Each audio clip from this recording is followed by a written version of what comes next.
map of protected lands in the Mount Diablo area looks like this today, but in the 1980s it was a lot less green. Morgan Territory Regional Preserve was small.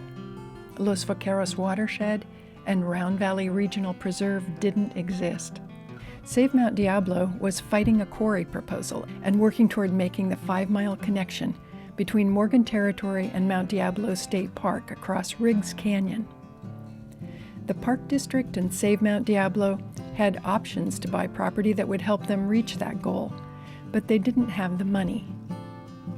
So in 1988, with a park bond issue on the upcoming ballot, Save Mount Diablo decided to dramatize what was at stake.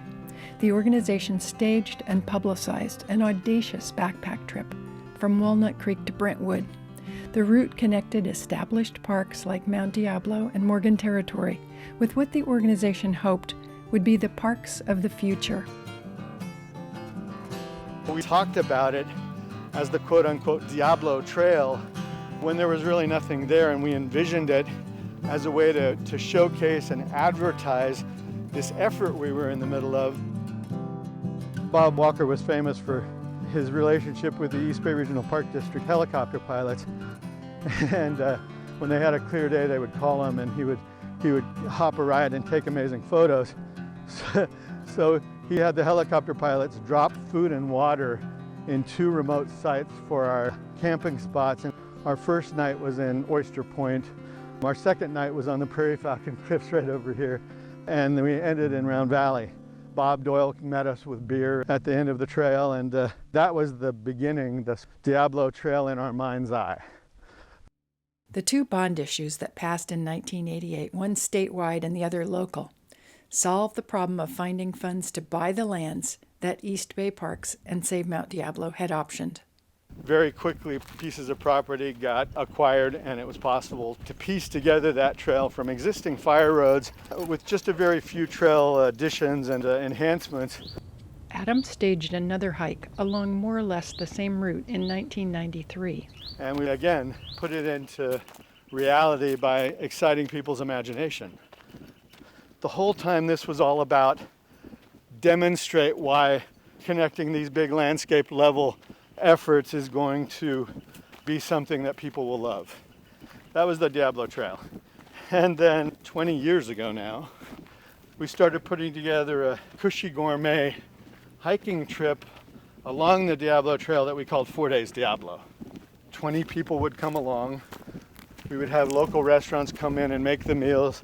You'd be met as you walked into camp with hot and cold wash rags and soft drinks and glasses of wine, and you'd end up having a white tablecloth dinner somewhere in the middle of nowhere. The 4 Days Diablo tradition has continued to this day, and now, after decades of hard work, all the lands along the trail are protected. It's a stunningly beautiful trip, led by people with encyclopedic knowledge of this place and its history. You can also explore the Diablo Trail on your own via day trips or multi-day backpacks. You can start at either the eastern or western end, or in the middle at Morgan Territory. There's a map to help you plan on Save Mount Diablo's website. So we're here up in the headwaters of Marsh Creek, and this is a place where you can come even in the middle of summer to stay cool because you're protected by all these plants around you. Here's a big leaf maple tree right next to me. Giant valley oaks grow down here in the canyon. Of course, poison oak, so you want to be careful. But this is an example of one of the places that you'll pass through if you decide to take a multi-day backpack trip through this part of the East Bay Regional Parks. You could start here at Morgan Territory and hike all the way down and along Marsh Creek, up through the state park of Mount Diablo, and you can camp along the way. If you want to go out Round Valley that way, you can go that way. If you want to continue out into the Contra Costa Water District and Los Vaqueros, you can go out that way. All these lands are now protected together, so we really encourage you to come out and enjoy them.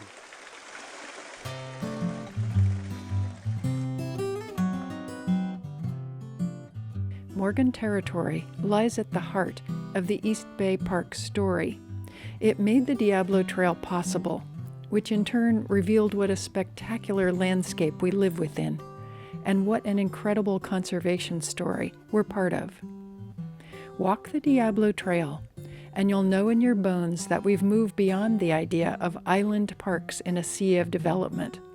In fact, our communities are increasingly rimmed by a sea of parks. These parks were established in part as an amenity for humans. But in this time of climate change, they could mean survival for many native plants and animals. They offer hope in a time of distress. There are plenty of places where people have watched as the landscape they loved was lost. It was fragmented, it was pieced away, and one farm after another goes by the wayside, and it's just considered part of the way things happen. But here in the East Bay, people have had a different reaction. We've voted for tax measures that made parks and trails a priority. Each park has its own individual heroes, but in Morgan territory, some of the most notable people are Hewlett Hornbeck, Manfred Lindner, Robert Doyle, Bob Walker, and Roger Epperson. They walked this land and knew its secrets. They progressed from knowing this place to loving it to working to protect it. Their dedication put Morgan territory on the map. But the story's not over. There's still a lot to do. Write letters in support of continued park expansion. Check out the hikes and restoration projects of Save Mount Diablo and East Bay Parks. Get involved. Some places are awe-inspiring, and it's easy to understand the sense of place that develops there. The Grand Canyon, Yosemite. Some places become special because of the connections we make of them. Central California and Northern California Indians said Mount Diablo was where the world was created, and so this became a sacred place.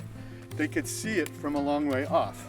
Georgia O'Keeffe's Pedernal, the butte, not unlike 100 other buttes within 50 miles, but the one she could see from her studio at the Ghost Ranch in New Mexico. She painted it so many times, she made it important to us. And Morgan territory, the regional parks, the Bay Area landscape, they are spectacular. But a lot of their importance lies in all of the people who developed a sense of place here and have invested them with care and love.